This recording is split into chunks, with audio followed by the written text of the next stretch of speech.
Hey there, Midnight Masters. I have some incredibly exciting news to share before we start today's scary tale. We have finally reached 100 subscribers. Before starting the next story, if anyone you think would appreciate a good scare, the more Midnight Masters to stay balanced on their high heels.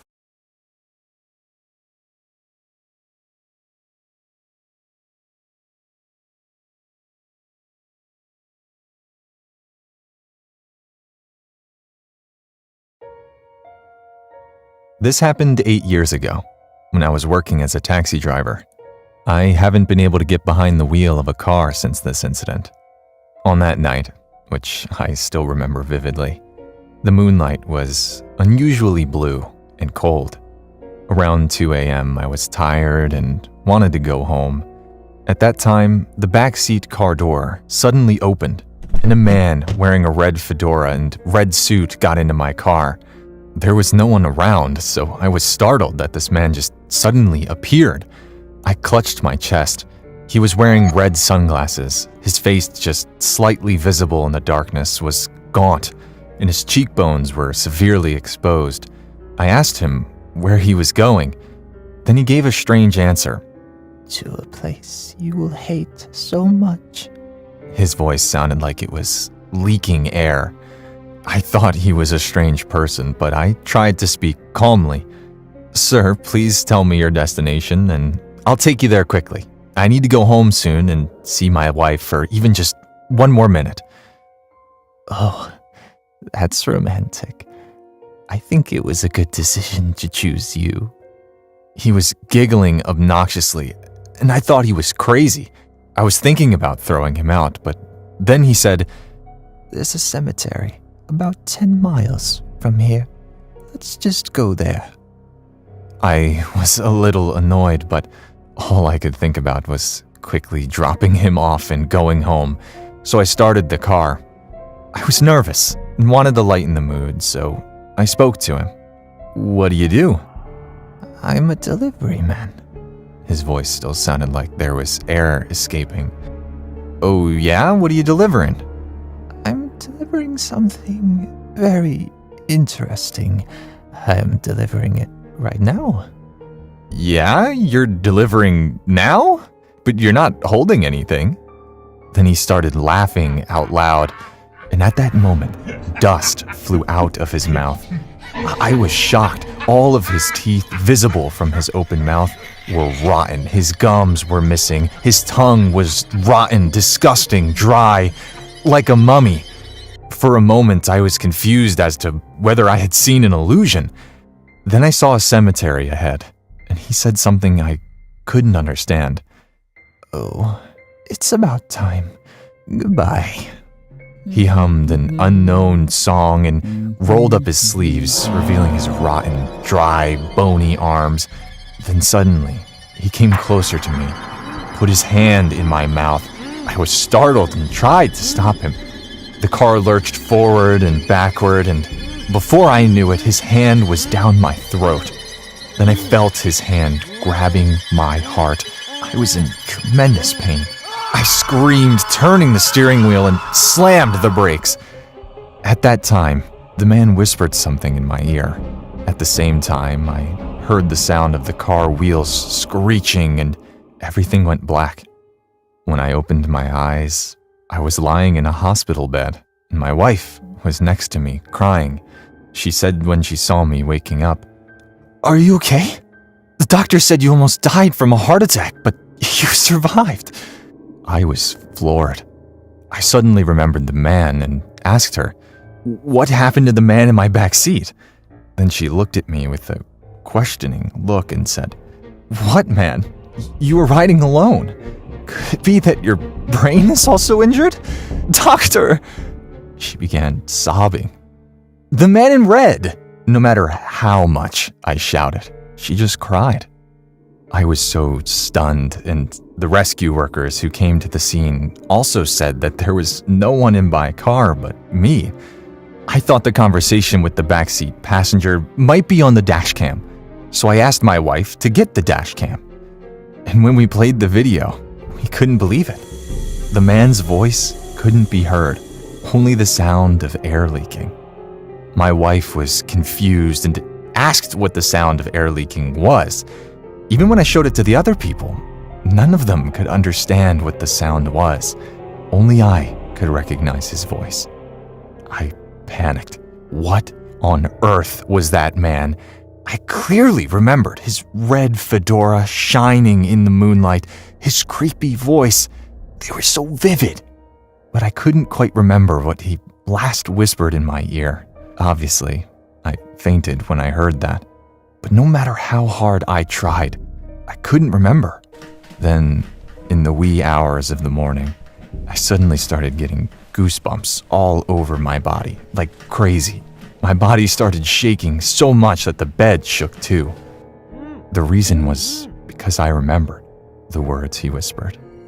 What he said. I deliver people to the afterlife.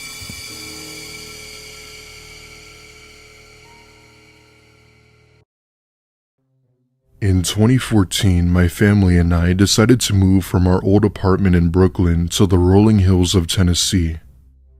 According to my parents, life was a lot more easier there. They had hated the city, and as they both got older, they grew more attached to the outskirts of the countryside. At the time, the cost of plane tickets were at an all-time high, and we didn't have much money to spare. Because of this, my parents had decided that we drive from New York all the way to Tennessee. It was a long drive, but considering the amount of road trips we did over the years, it was definitely possible. Anyway, we had packed everything up and began the 15-hour drive to Gatlinburg, about 4 hours outside of Nashville. It was a long drive, but we were about halfway through and we weren't about to just give up. If I can remember, we were driving on a road somewhere in Kentucky or West Virginia that stretched across the state. It's around 1 a.m. and I wake up when I start to feel the car slowly coming to a stop. As I awoke, I asked my dad why we had stopped, and that was when I noticed what appeared to be a person laying in the middle of the road. Right then, I knew it was a woman, maybe mid-40s, black hair, and appeared to be wearing a sweater. At this point, my parents are confused and worried when my dad tells us to stay in the car as he begins to get out.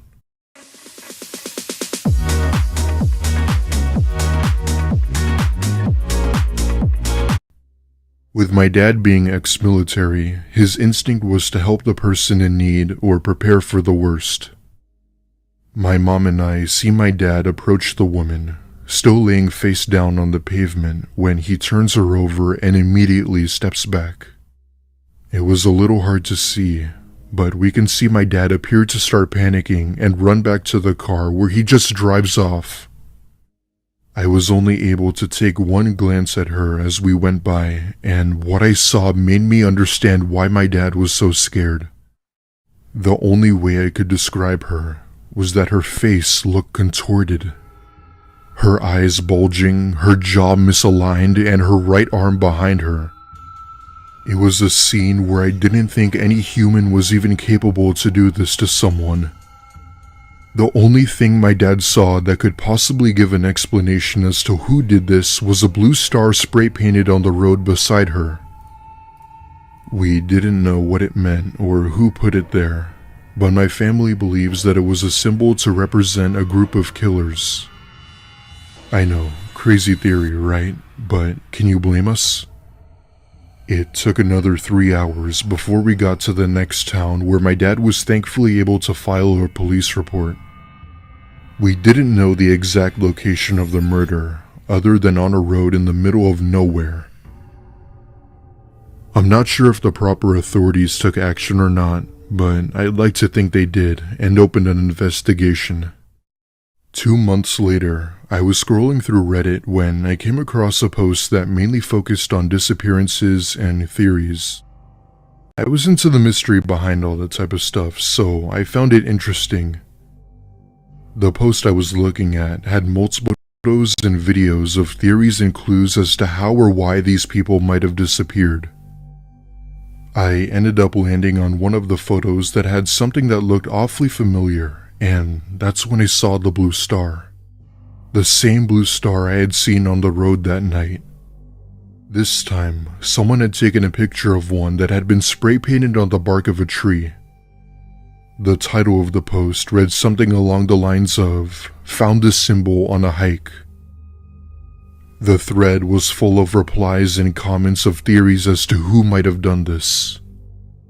Everything from the smiley face killers all the way to ritualistic sacrifices from a cult. Hell, there was even a comment about how it could be the work of aliens. The thing that everyone could come up with was that they were just another group of killers nicknamed the Star Killers. All these theories were valid, but I wasn't gonna go digging for the most plausible explanation. My family never received an update about the incident, and we aren't expecting one. If anyone has more info on the Star Killers, please inform people about them. Back in 2007, I took a trip up to Ohio to visit a friend that had recently moved away for college. I attended school in my hometown as I didn't have the money to go out of state, nor did I even want to. The friend I had been going to visit was one of my best friends throughout middle and high school. The type of friend who'd always have your back and was someone you could rely on. As the saying goes, all good things must come to an end, and that summer he had moved away. However, seeing as winter break would finally be upon us, I decided to use that time to go and visit him. For context, I live all the way in North Carolina, meaning I'd have to drive a lot. I didn't mind it though, as I love road trips and always found them relaxing as it was time to myself at the end of the day. I'd always stop at attractions in different states and even stop along the roads and take pictures of the valley. Anyway, this happened the evening on the first day I had left. I was driving down I-75 in Kentucky when I happened to notice a sign that showed that there was a rest stop at the next exit. After all, I was pretty hungry and I still had another few hours to go. Keep in mind, I was in a rural area, so there was nothing out here for miles other than a long stretch of road. That being said, I pull off to the side and enter the rest stop, hoping to grab some hot food while I'm there. There were no other cars and only two places off this exit, the rest stop and an older-looking gas station. I get out of my car and instantly notice that it appeared to be closed. I checked my watch and it was 3:30 p.m. What kind of gas station closes past noon? I thought to myself. Upon looking inside, however, I could tell that it had been closed for a while. In fact, there was seemingly nothing inside other than a few shelves moved around and a few broken beer bottles. This confirmed that it was indeed abandoned, which disappointed me. As I was about to get back in my car, I can see someone's head peer out from behind the gas station. They didn't reveal themselves, but I could tell they were watching me but trying to not be seen. I gave a quick wave, making it known that I had saw them, but they had no reaction to this. As I approach my car, I then see the person step out from behind the building, revealing themselves. It was a man who appeared to be in his 40s or 50s. He was not a pleasant-looking man. While it might have been a little weird, I didn't feel threatened by his presence, as I just assumed he might have been homeless.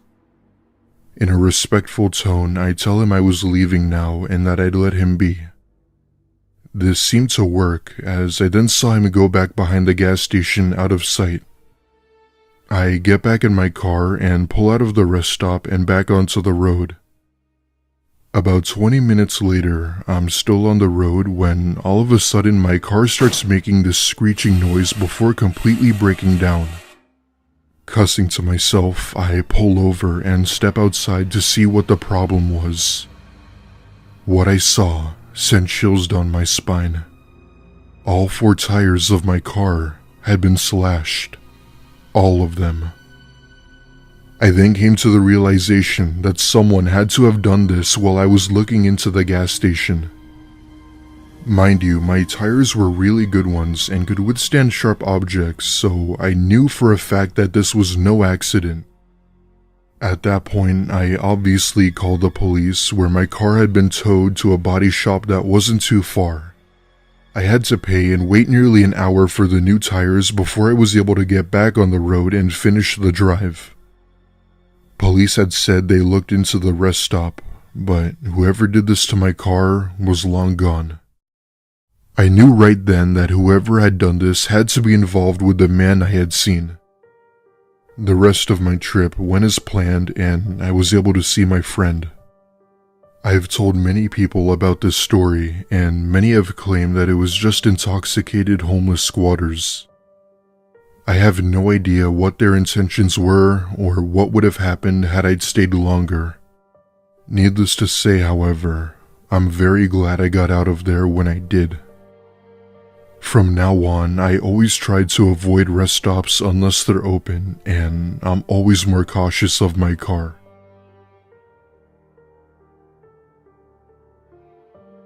When I was in 8th grade, my dad splurged and bought his dream car.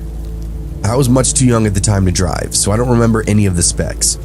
But the gist is, he purchased a convertible BMW Z4. It was silver through and through, with chrome and glass for the accents. It was an absolutely beautiful machine, and had a lot of power underneath that hood. Well, that first year that he bought it, he wanted to go on a road trip with me, a way to celebrate, a way to bond, and a way to break in the new ride. He even said he'd give me some driving instructions. All of it sounded fun, so when school got out that summer, we packed up and hit the road for about a week total. We couldn't fit much more in the way of clothes and supplies in the trunk and the back seat. If you've never seen one, Google it. Z4s are very small cars, but it was fun, and we hit the road with a good idea of where we were going, as my dad and I had been loosely planning our trip for about a month or two. We'd go north at first, then shoot over west before coming down the coastal highway through California. We jammed music, talked about life, told stories from the good old days, typical father-son stuff. We even told riddles and jokes, some of my favorite pastimes. We saw all manner of beautiful terrain, mostly canyons and valleys throughout the Southwest and the Pacific Northwest. It was cool, and I loved every minute of it. Stopping was a treat too. I was a fat kid growing up, so I loved all that gas station delight food, and we got a lot to eat. Chips, jerky, soda, gut bomb burgers, all of it. Other times we would stop at nicer hotels, and this would prompt my dad to seek out nicer restaurants for us to eat at. It was a cool dichotomy, and seemed to satisfy both of us. There was one night that we rolled into some mid-sized town, and I can't remember the name of it. Litchfield or Litchbrook, something like that. This was one of the stops where we got a nice hotel room. We hit the pool, then wandered around downtown a bit. I remember we were both gawking at all the ladies. Literally every single woman that we laid eyes on was prettier than the last. "It's like there's something in the water out here, son," I remember my dad saying. "You might be hitting the road on your own tomorrow." After a nice dinner and a walkabout, we decided to head back to the hotel room. I could tell something weird was going on right when I saw the place. There was this small crowd clustered around some cars that were parked funny. My dad didn't seem to bat an eye, didn't say anything about them, so I just kept on cruising too. I didn't want to seem like a big baby or anything, since I guess technically nothing was really going on. But still, it was weird. I remember leaving a lingering eye on that crowd as I closed the door behind me and turned the deadbolt until it locked. We were on the ground floor. Well, the whole hotel was, so it's not like it was super fancy or anything. It also didn't have any kind of great security. It was a standard hotel door, standard double locking system with a deadbolt and chain. A huge viewing window right by the door, and curtains pulled closed over it. Pretty typical. We settle in, and I start eating some peanut M&Ms. This was another staple for these road trips, as they were my dad's favorite candy. We were watching reruns of Seinfeld when I heard the first few shouts come from outside.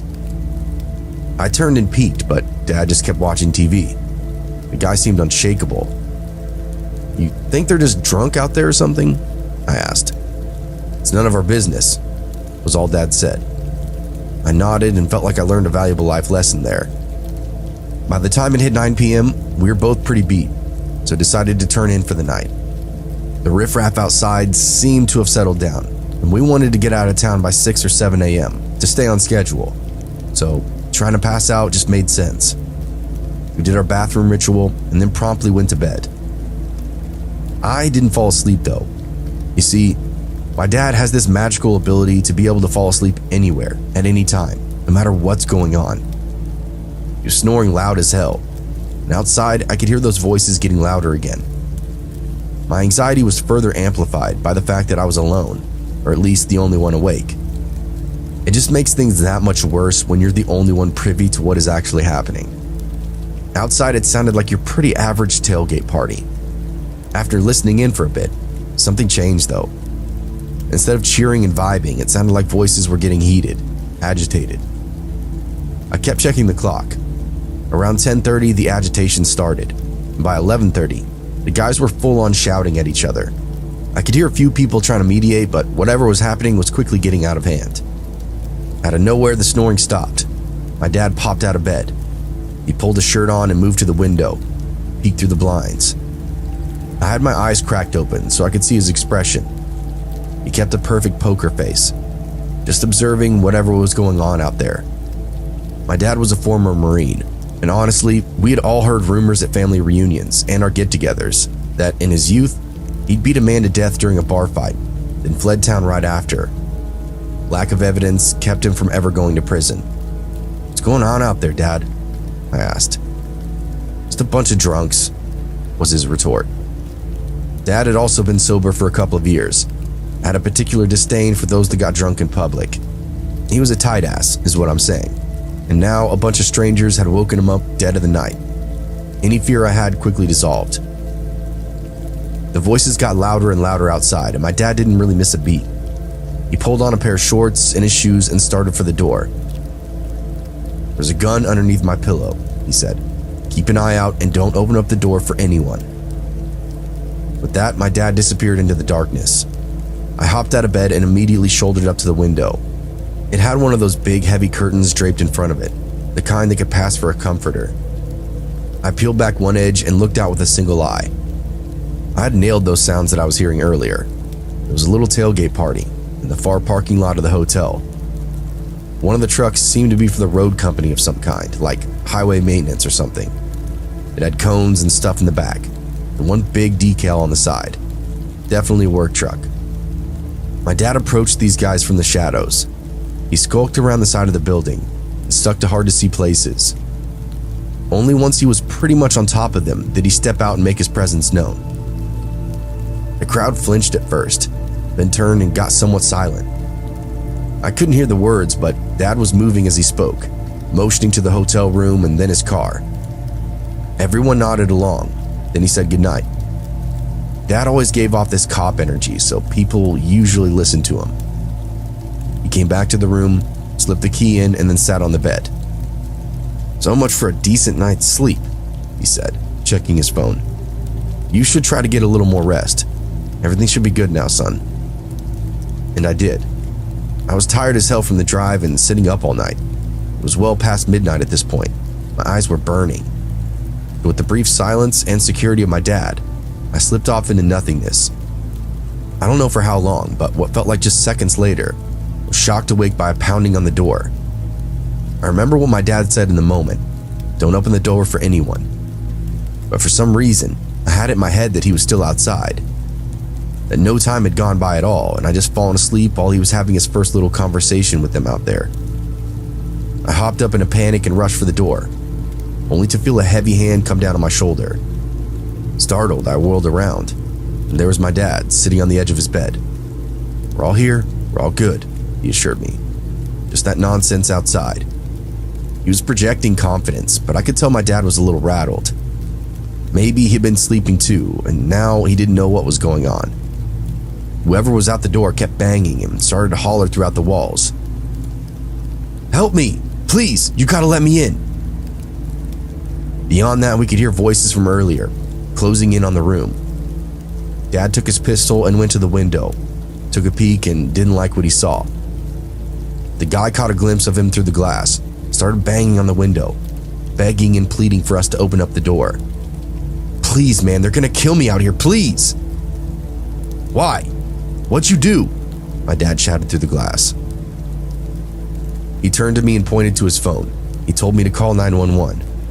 Any kind of talk about death was reason to have cops on site. I grabbed his phone, but in my stupid kid confidence, I dialed 911 but didn't hit the call button. I got off the bed and went to my dad's side and looked out. There was a small mob coming up from behind this guy. Those people from earlier. I looked at the guy at the door, and I didn't really recognize him. He was dressed different from everyone else. That's when I noticed that logo on his clothing.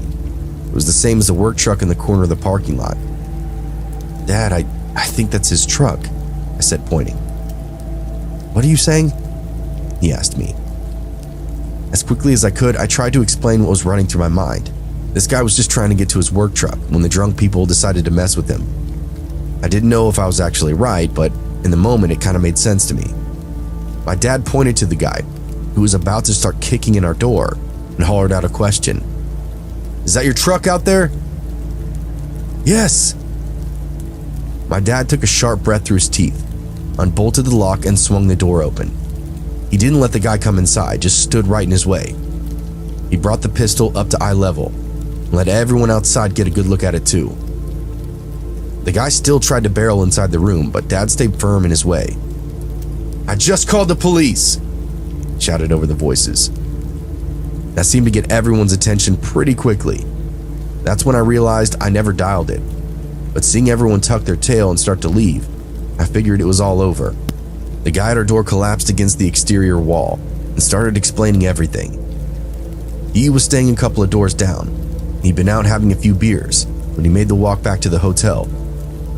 Right away, he noticed the commotion around his truck. That being said that he was in town to finish a job. He didn't want anything happening to his equipment. He said he made a simple request for them to please get away from his vehicle. The crowd had been boozed up at this point, and so was that roadway worker. What started as a question quickly turned into a barking match. The solo guy was severely outgunned. One push led to another. Soon the guy was surrounded. He said he squared up and swung his way out of the circle, but they laid a pretty good beating on him. It was obvious. His room key fell out of his pocket during the scuffle. He just went door to door, begging for help while these people chased him around. Well, at least that was the partial story. The overnight clerk saw some of the incident from his office, and he really did call the cops. They dropped in out of nowhere, just like my dad. His cruisers rolled into the parking lot, even without so much as headlights